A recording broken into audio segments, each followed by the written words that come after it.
কোথায় আমার নারায়ণ?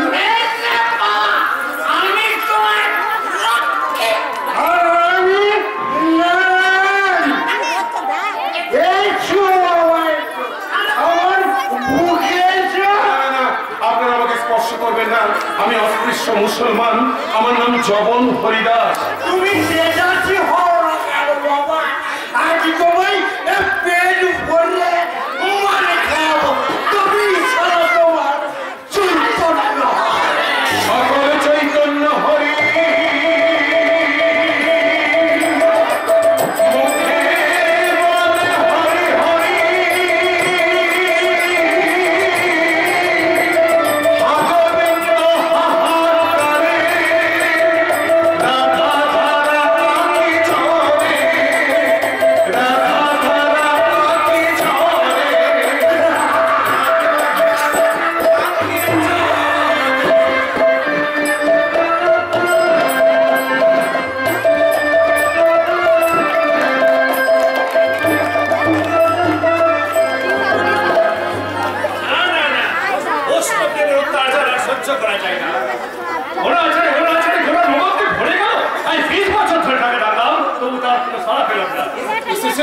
এসেছেন আচার্য। আপনার ডাক বিফলে যায়নি, সত্যই ভগবান এসেছেন। কবে এসেছেন?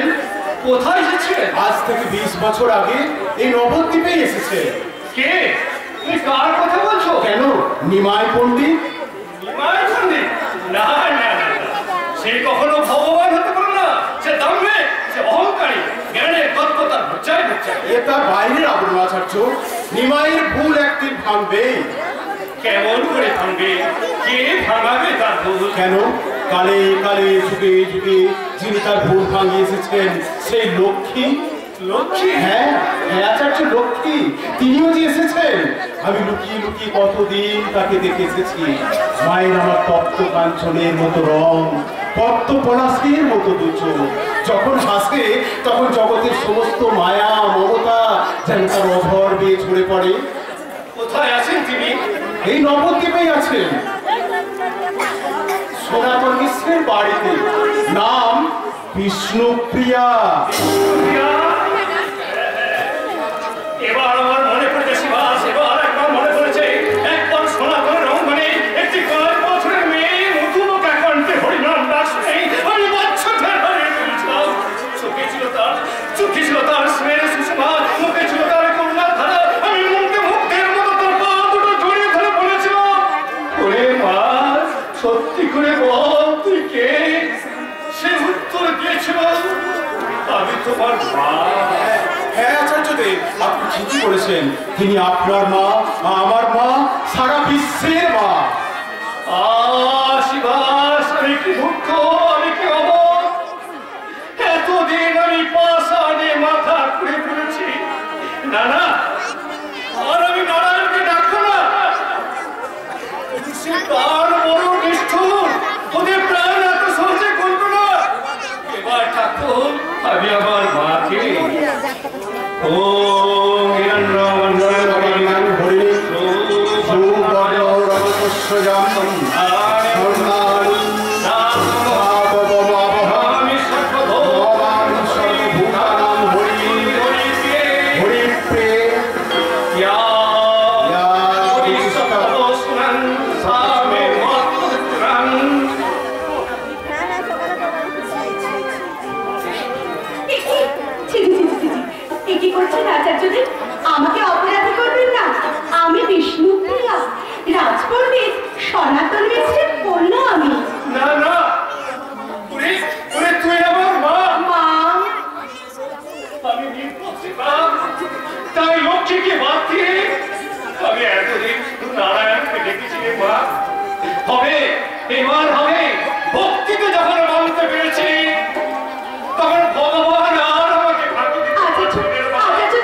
পেয়েছি, এসো এইখানে বসো।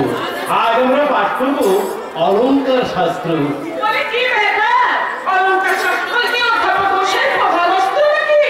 আপনারা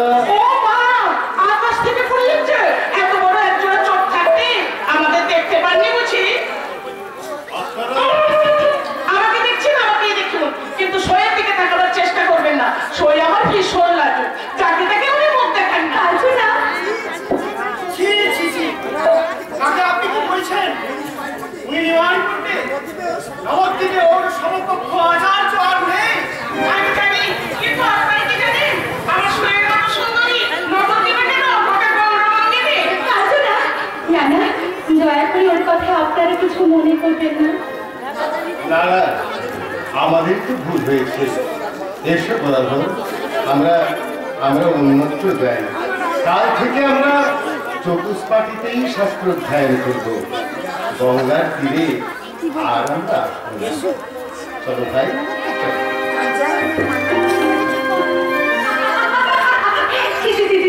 কি বলবি তোর বলবো? উনি কি ভাববেন? বলবো উনি ভাববে তোর এই মিষ্টি মুখটা, আর ভাববে তোর ওই সুধামাকে বলছি তোর একজনে আপনারা ওর কথায় কিছু মনে করবেন না। ও মা, শোই গো, শোই। ওই দেখ কে তোকে ডাকছে। কি ডাকছেন আমাকে? আমি মা, আমি। কি হয়েছে তোরা? রোজ নদীর ঘাটে এসে কত হাসি খুশি দেখি তোমার, আজ দেখে ছাড়া পাই না। আপনি এসেছেন মা, আমার প্রণাম নেই। বেঁচে থাকো মা, বেঁচে থাকো। রোজ গঙ্গার ঘাটে এসে আমাদের প্রণাম করো, আর আমি খালি তোমার পরিচয়ের কথা জিজ্ঞেস করবো। কিন্তু জিজ্ঞেস করার করে ওঠে না, তার মেয়ে তুমি? কি নাম তোমার? বিষ্ণুপ্রিয়া। পণ্ডিত সনাতনের যে কন্যা। আমি সনাতনের মেয়ে তুমি? আমি নিমাই পণ্ডিতের মা।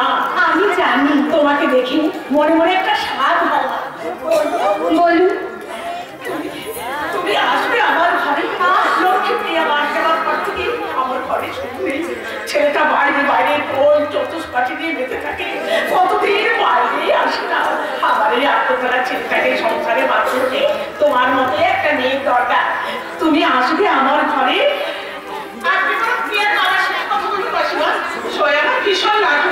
আর তাছাড়া ওর কথায় তো আর বিয়ে হবে না, সেটা তো সত্যি কথা মা। তবে সনাতন রাজপণ্ডিত আমার মতো গরিবের ঘরে ছেলে মেয়ে দেবে? কেন দেবেন না? আপনার ছেলের যে সুপাত্র এই নবদ্বীপের কি আছে, জ্ঞানের বুদ্ধিতে তার তুলনা হয় না। আমার মনে হয় আপনি প্রস্তাব পাঠালেন প্রিয়ার বাবা অমত করবেন। ঠিক বলেছো মা, ঠিক বলেছো। আমি আজই ঈশানকে পাঠিয়ে দেবো। হ্যাঁ, তুমিও সনাতন ঠাকুরকে একটু বুঝিয়ে বলো মা, বিষ্ণুপ্রিয়া আসে মা। মা বলে যখন একবার ডেকেছিস তখন এই পুরো মাটাকে আর যেন কল করে দিস না মা।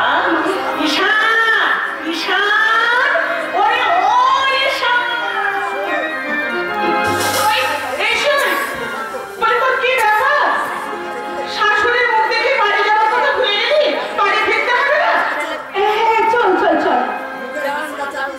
দাঁড়া দাঁড়া, মুখে হাসি না চাপিস না, সুন্দর তোকে দেখাচ্ছে। দাঁড়া, আমি তোকে যা, তুই না, তুই এখানে একা একা বকবক কর। আমি চললাম।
মনে কাঁপুতে সেই ফাঁকে আমি কোথায় যাচ্ছ? কোথায় যাচ্ছ শুনে? চলে গেছিস বাবা। এই যাবার কোথায়? লোককে শুনছি নাকি ওই অদ্ভুত ঠাকুরের ডাকে ভগবান নেমেছে। তাই তেনার বাড়িতে ওই নাম কীর্তন শুনে আসি। ক্ষমতা যেমন পাগল তুমি আর তেমন পাগল তোমার ওই অদ্বৈত ঠাকুর। শোনো বাবা, সংসারের সমস্ত ঝামেলা ঝক্কি যখন আমাকে সামলাতে হচ্ছে, তখন আমার ওই এক রত্তি মা মরা ছেলে গোবিন্দ, ওই গোবিন্দ সমস্ত ঝামেলা ঝক্কি তোমাকেই সামলাতে হবে। আরে নিশ্চয়ই সামলাবো, নিশ্চয়ই সামলাবো। তোর বউ মারা যাওয়ার পর থেকে ওই এক ব্যক্তি নাতিকে কোলে পিঠে করে আমি তো বড় করে তুলেছি রে। তাহলে এখন আবার ভগবান ভগবান করে পাগল হয়ে উঠেছ না?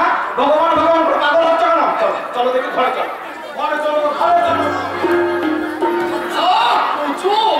হাতটা ছাড় না বাবা।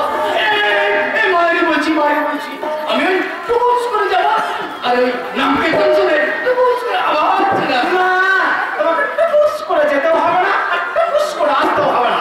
আমি তোমাকে কোনোদিন কিছুতেই ব্রাহ্মণদের সঙ্গে মিশতে দেবো না। বলছি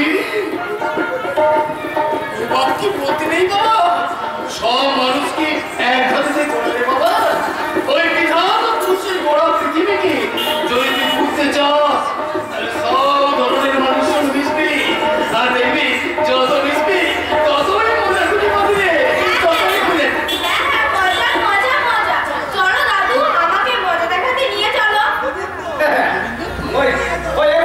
ওই এলেন নাতি, যেমনি দাদু আর তেমনি নাতনি। আমিও সাবধান করে কি করবো?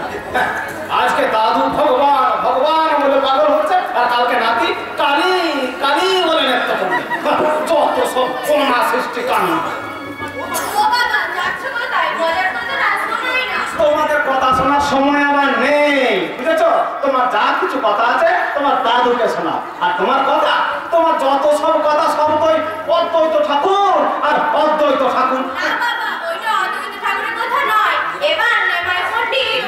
হ্যাঁ, নেমাই পণ্ডিত।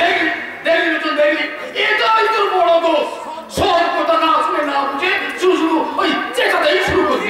ঠিক বলেছে দাদু। জানো বাবা, নেওয়ার পণ্ডিতে খুব শীঘ্রই বিয়ে। বিয়ে? পুলিশ কি গোবিন্দ? এই যে একবারে এলাহি ব্যাপারে চল চল চল আবার কি দেখি চল। হ্যাঁ, তা আবার যাবে না। বলি বামুনের বিয়ে, তাহলে তোমাদের কি? তোমাদের কি?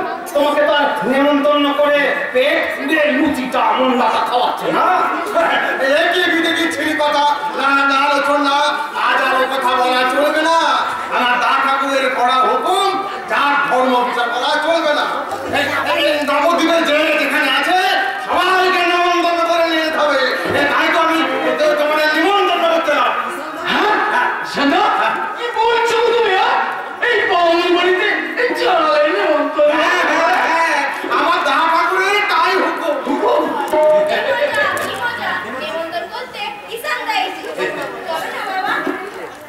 না, ওই বামুন পাড়ায় নেমন্তন্ন খেতে আর যে যায় যা, আমি যাব না। কেন বাবা, কেন বাবা লোচন? এই বামুন শব্দ কি কারো গায়ে লেখা থাকে? ওই যে নিমাইকা ঠাকুর বামুন বলে, তোমরা কি তাকে দাদা বলে দেখো না? তাই তো আমি ওই দা ঠাকুরের কথাই তোমাদের নিমন্ত্রণ করতে এলাম। যেতে তোমাদের হবে। শুনতে পেয়েছো তো বাবা? বাবুর বাড়িতে কোনোদিন নিমন্ত্রণ হয়নি। তুমি হ্যাঁ বলে দাও, তাহলে তুমি, আমি, দাদু সবাই নিমন্ত্রণে খেতে দাও। যাও বাবা, হ্যাঁ বলে দাও। আরে বল আলোচো, হ্যাঁ বলে দে না। হ্যাঁ, ওই আল্লাহকে থাকো। এত অপমান খেয়েও তোমাদের কি লজ্জা হয় না বাবা? এবার আমার অপমান হলে তোমাদের শিখতে হয়। ওই লোচন যাতে বাবা শোন শোন শোন, সময় নেই, তোমাদের কথা শোনার সময় আমার নেই। তোমরা যা ভালো বুঝবে তাই করবে। আমি তোমাদের সাথেও নেই আর পাশেও নেই। কথাটা বলে দিয়ে গেলুম। লোচন মুখে রাগ দেখানো কি হয়েছে না? মনে মনে কিন্তু এটাই বুঝছো।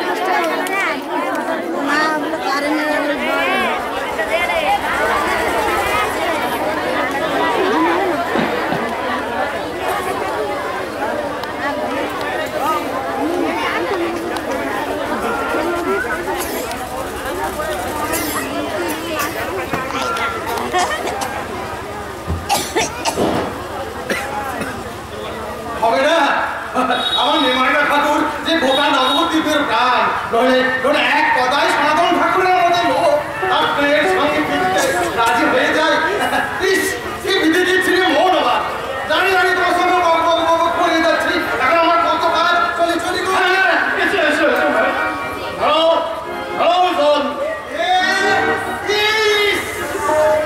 এই শুভ কাজে বেরিয়ে একবার দুটো এমন বিধি দিচ্ছি অশুভ লোকের মুখ।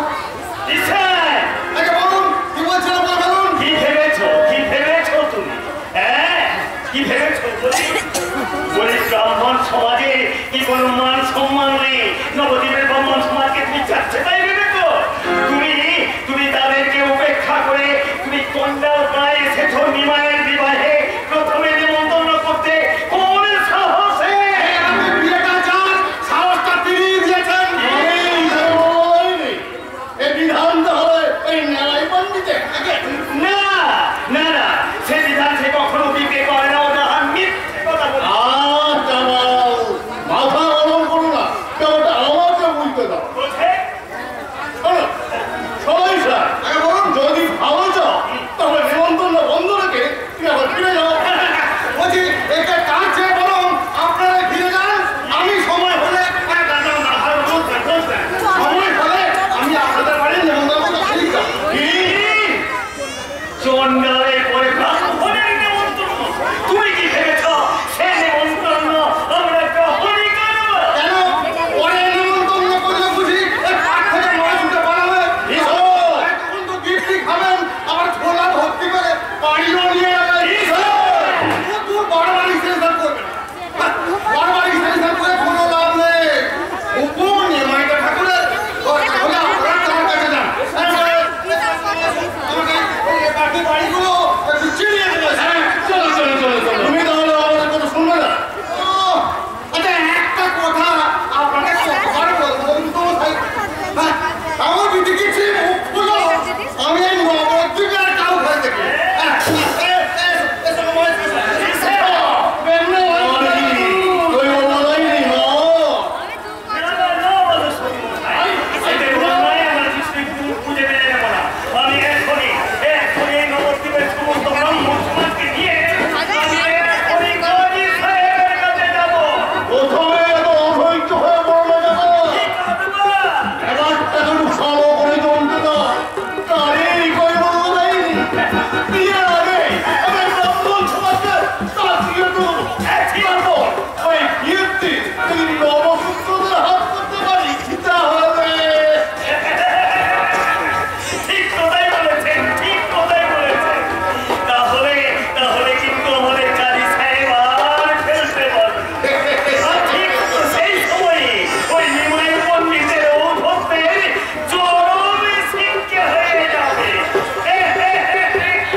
এটি কম বড় কথা। কাজটা বড় বটে, শেষ রক্ষা হলেই ভালো।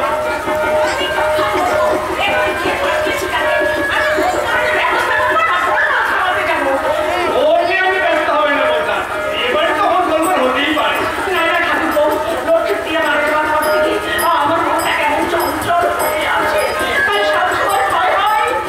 ঠিক আছে ঠিক আছে, আপনি অত বিচলিত হবেন না, একদম নিশ্চিন্তে থাকুন। নিমাই আমাদের নয়নের মণি, আমরা উপস্থিত থাকতে নিমায়ের বিয়েতে কোনো অশান্তি হতে দেব না, দেব না, দেব না। মরেছে, ঈশান মরেছে। কি বিধি দিচ্ছি হাত লাগাবো, চেনি গায়ে লাগাবো, ঈশান, ঈশান, ঈশান। পরে কি বলতে হবে?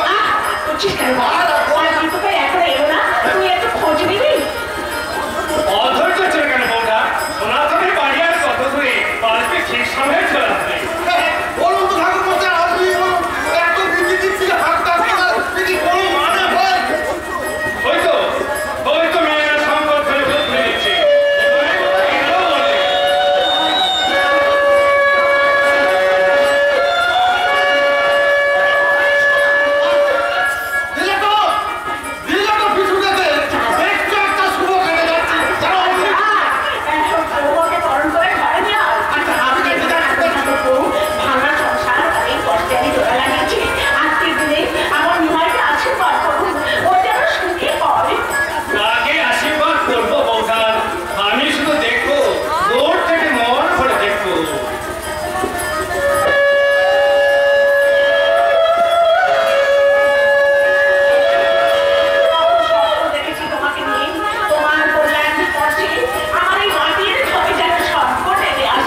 সাংঘা তুমি শান্ত হও, শান্ত হও। বলুন বলুন ব্রাহ্মণগণ, কেন আপনারা আমার গৃহে আজ অন্নগ্রহণ করবেন না? কেন করবো না? তাদের বুঝতে পারছো না নির্ভর পণ্ডিত, তুই ব্রাহ্মণ হয়ে সমগ্র ব্রাহ্মণ সমাজকে অপমান করেছিস। তোমার এত দুষ্পর্থা যে চন্ডালের পরে তুই ব্রাহ্মণের নিমন্ত্রণ করো। সে কি চন্ডালের পর ব্রাহ্মণ নিমন্ত্রণ কে করেছে? আমি করেছি মা। ভুল করেছে দিমার। না মা, আমি যা করেছি তা শাস্ত্র সম্মত। কিন্তু তার অর্থ বোধন করতে পারেনি। আপনি চুপ করুন। চুপ করবো আর বক বক বক বক করবে শুধু আপনারা দুজন।